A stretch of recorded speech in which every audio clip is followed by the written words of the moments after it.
Yeah, I'm going to talk about kind of a strange nutrient today. That's alfalfa. Now, look, alfalfa, I've never sat and went down to dinner, laid alfalfa on my plate, said, let's eat some alfalfa. But it's in a lot of the food supplements, whole food supplements, or food concentrates that we use. So I want to go over why it's in there and what benefits there are, because there's so many benefits to alfalfa so far as a food. Again, never going to eat it, won't be eating it after this point. But this is one of the things that are in the food supplements. And I'm going to go through each thing like I did broccoli. We're going to go over barley. We're going to go over beetroot. These things that are in these food supplements. Because more and more patients are asking me, I take them. I get so much better. I feel so much better. But what's in them? So, it's odd that you would take something like alfalfa and put it in a supplement. But that's what we do. So, alfalfa. One of the main players is manganese. Manganese, what a phenomenal nutrient.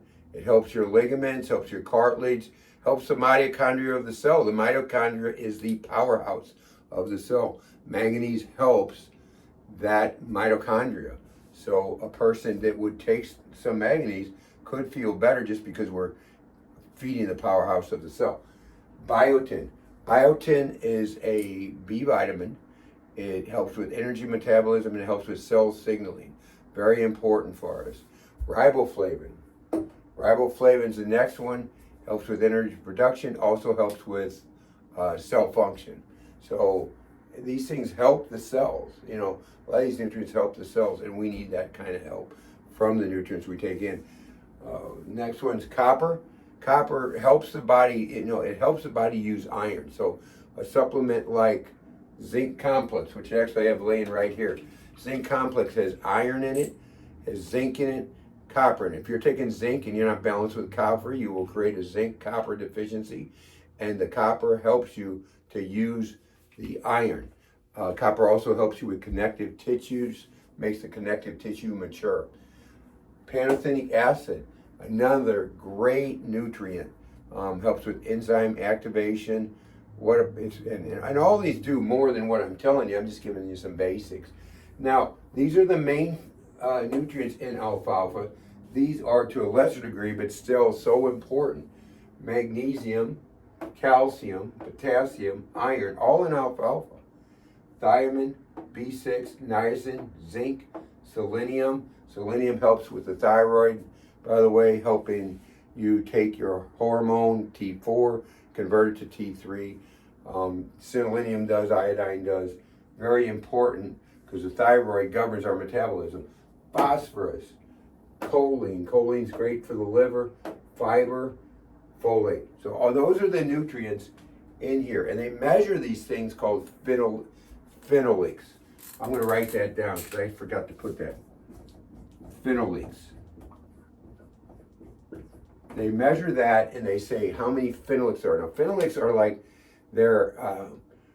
they help the body, the enzymes that are associated with creating disease, they inhibit those enzymes, so it reduces the chance of them creating disease. Remember, food's your best medicine. So when you get alfalfa, it's so high in phenolics, that is a great help. That's why we put it in food supplements. Also, phenolics, helps with nutrient uptake, protein synthesis. RNA helps with protein synthesis. Ribonucleic acid. That's another big protein synthesis supplement, which is actually right here. Ribonucleic acid. So that's one that's great for protein synthesis, cell wall structure formation. Phenolics help that.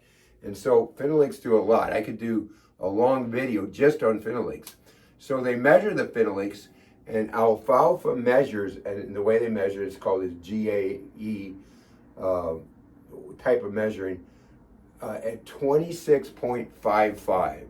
Compared to other things in its same category, dark chocolate's pretty high at 18.6, dark chocolate, no sugar. Walnuts and nuts, I try to eat nuts every day. I like to eat a handful of nuts every day. Walnuts measure at 15.75, pistachios 14.2, pecans 12.8, I believe. Prunes are about 11.9, and raisins are about 10.65. all good in phenolics, but alfalfa juice beats them all. So I don't, like I said, I don't eat alfalfa, but I am going to start putting some alfalfa, I think, in my juicer and get a little bit, but I get a lot in the whole food supplements anyway. So that's how alfalfa works. That's why it's in these products that we use. And like I said, people just say I feel better. What's in these products? So I'm going to start going over that so people have a little understanding.